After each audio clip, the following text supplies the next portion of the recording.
Just talk about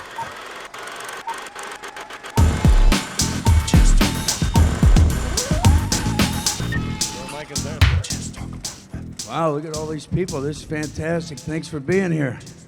It sucks when you're up here and nobody's here, you know what I mean? Now, flipped through the channels recently, caught The Last Action Hero on cable, and I swear, is that you? Walk a little. That's me in a little you. scene with Sharon Stone, the great Sharon Stone, whom I did a movie with subsequently later called Loveless with Amanda Seyfried. Yeah. So are you? So Sharon and I are in that scene, and this is how this happened, Tanner. Yeah. I got a call from a guy named Arnold Schwarzenegger who saw me in Wayne's World doing a cameo as his nemesis, the T-1000. He said, Robert, if you can do that for Mike Myers, you can do it for me. He asked me to come do the T-1000 in Last Action Hero, so I did it. He didn't pay me quite as much as Mike Myers did, but That's cool. I feel like still. That's some kind of a record of the most reprisals of a character in different films. I feel like that's Wayne's World, of course, Terminator, Last Action Hero. Is that it? Is there any more you can think of? There's another one I did, Hollywood Adventures. I did another little cameo as a sort of T-1000 kind of guy, inspired by, which I don't even know if you can find that movie. It was a film financed by some Chinese people that I think only appeared in communist China. I don't know. And I also came across... We've lost them out here. They're already asleep. It's okay. It's a comfortable floor, I guess. I came across another little article recently in an interview. You're talking about your involvement with The Sopranos, and you were quoted saying that James Gandolfini, he scared the living shit out of you. Yes, he did. Explain that one. He did.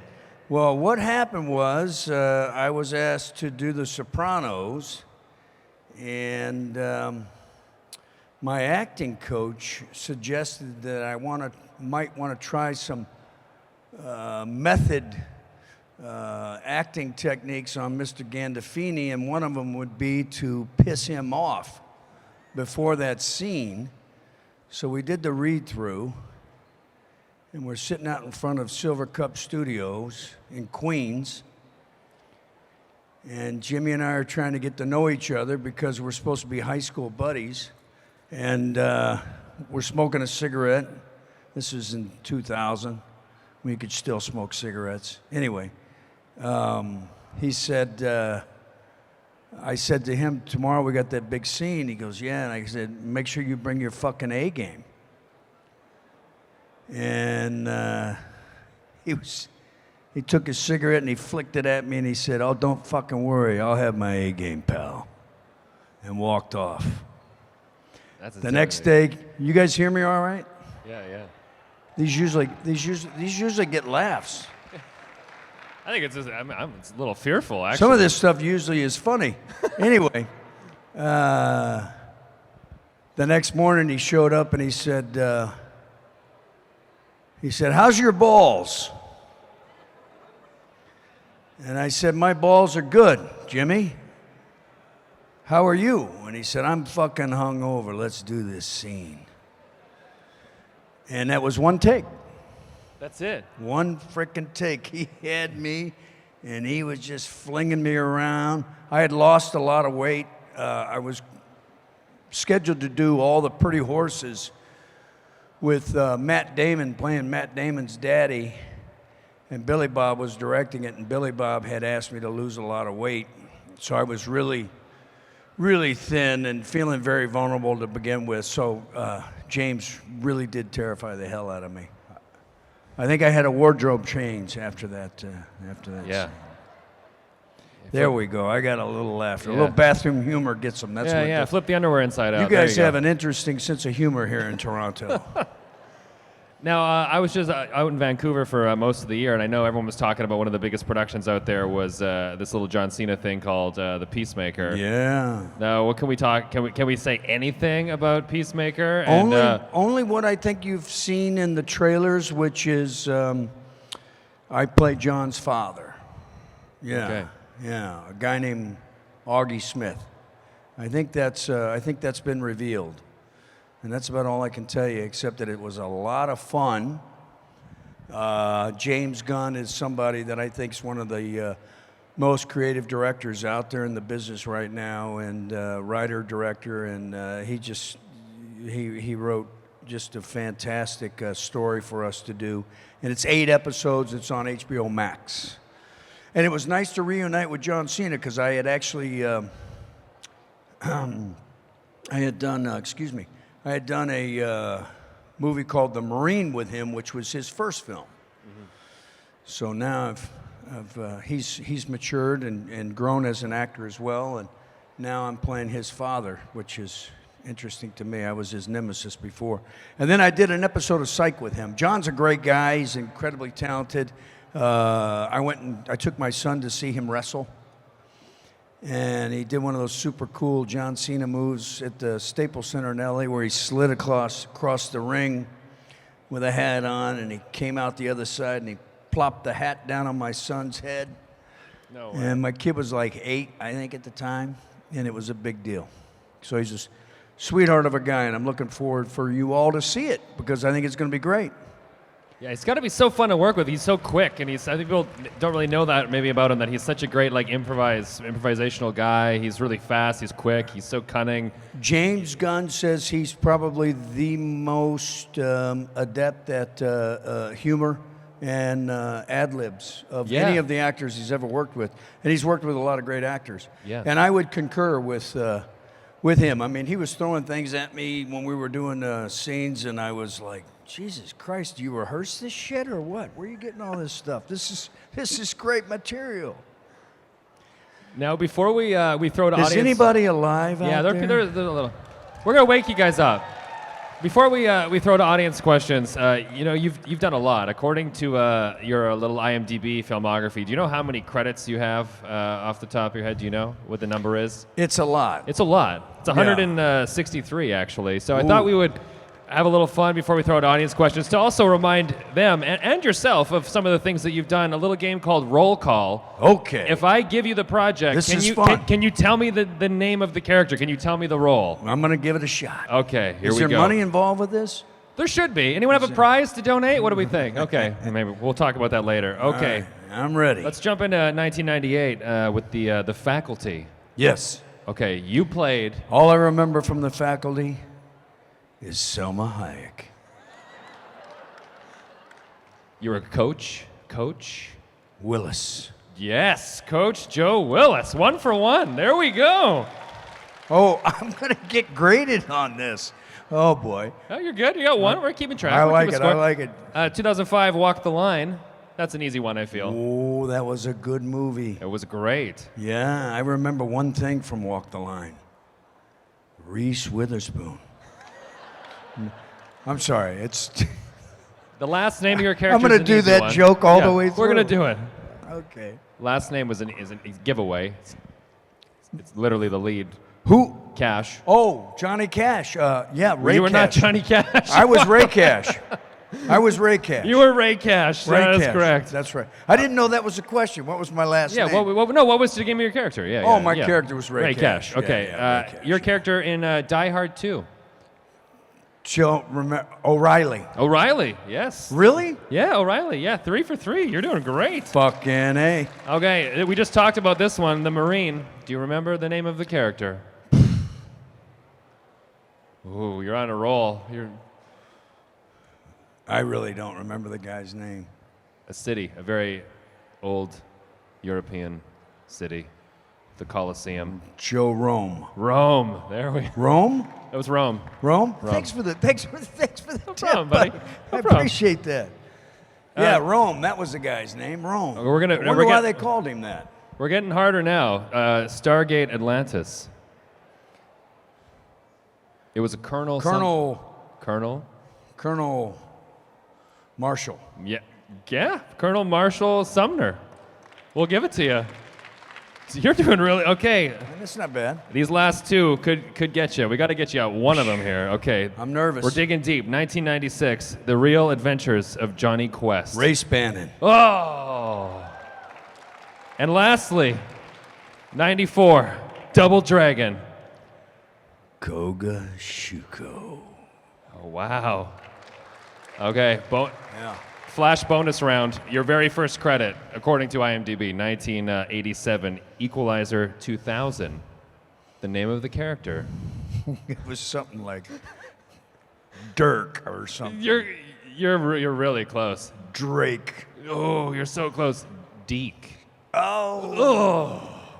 We'll give it. Hey, that's a perfect score. So that's almost a perfect score. That's a perfect. It was the bonus It was round. almost. Wow. There you go. Thanks for So much fun playing IMDb little IMDb guessing games. I appreciate you so much. Thank you. Little trip down memory lane. You're a good man. Yeah, thanks You're a lot. a good man. Yeah, All I right. hope I've jogged some memories for everyone else so we can get to some really good questions now. So feel free to explore the whole filmography. We've got many of them. We also have, for all your questions, a mic runner right there. So your name again, sorry, was? John. John has a mic. Put your hand up and he'll get over to you if you had a question for Robert. Are you the legal guardian of John Connor? I plead the fifth on that one. All right, go ahead. Hi, good afternoon, man. Good afternoon, sir. I just got a question. During the making of the Terminator 2, doing the T-1000, how was that? Like, was that a grueling, exhausting, how am I gonna put it? Like, process to do that character in the movie? Yes. Yes? That was a very good description of the hell I went through to create that role. Cool. Thank you so much. All right, who do we got next? To elaborate, it was a lot of very intense training, physical training, running, weightlifting, all sorts of judo, there was other martial arts involved, weapons training, which is very important. Many things were going on while we were doing that, getting ready for that. I trained for 4 times a day for 3 months prior to the film. So it helped that I was an athlete prior to, but I was in really bad shape when I got that role. So it was a pretty big uphill battle. Yeah, I gotta say, probably like one of the most badass runs on camera. Like you nailed. Like, did you mindfully, think, how am I gonna run like a killer machine, or is that just or do you just run like a badass all the time? No, that was with all the CGI in mind of how to convey someone that's running fairly effortlessly, an AI, a robotic liquid metal, all that was designed in that run. We watched sprinters run and really tried to figure out how to have no wasted motion or energy, very precise, so that we could do it over and over and over and over again. I look at my side view mirror and I still think I'm gonna see you one day just trotting up behind the cars. It could happen the way things are going. The way things are going, man. You see Robert in your rear view, let him in, okay? Yeah. Just comply. Don't fight it. Just comply, people. All right, go ahead. What's your question? My first time, I have a question for Robert Patrick. Yeah, that's me. In 1991, the Terminator 2 Judgment Day. Yes, sir. On set or rehearsal, do you what is it like to be working with Arnold Schwarzenegger? Linda He's a Hamilton, sweetheart of a guy. Really nice. And guy. Edward Furlong. Edward was just as scared as I was, trying to figure out how we were going to do this. First couple of months on the film, I was convinced I was going to be fired. So that was a bit of paranoia that I was pardon me, that I was, the personal hell that I was going through. And I think Eddie was kind of feeling the same way. We were really, you know, trying to make sure that we were doing the best job that we could do. And we were both fairly new to the business. And I don't know if you know that, Toronto, but James Cameron, the writer, director, creator of the whole franchise, is Canadian. Something you should be proud of, I think. So yeah, I was, you know, we were. It was an experience, a great one, a wonderful experience, but very difficult. Awesome. Thank you. When was the last time you saw Arnold? Do you guys regularly meet up for like a bowling night, or what do you guys... No, there's not a lot of that hanging around, but no. I did see him in San Jose at a convention, and it was great to see him. He's a great guy. I gave him some grief about riding an Indian motorcycle because I own a Harley-Davidson dealership in Santa Clarita, California. And he was congratulating me on that new business, and I was trying to make him feel guilty about riding an Indian when he should be on a Harley. So it's kind of funny. It's a commercial for the dealership right there. I think what I said to him was, well, he said, what do I do with my Indian? I said, bring it to my dealership and we'll set it on fire and put you on a new Harley.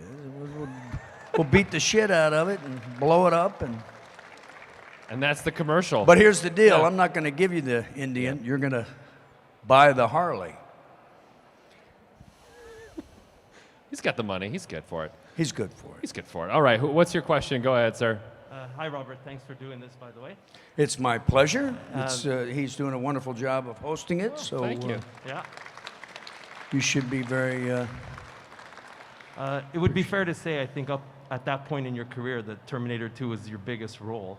without a doubt. How did you get that role? A very, very interesting set of things happened that allowed me to get that role. And if you really want to hear it, I'll tell it to you.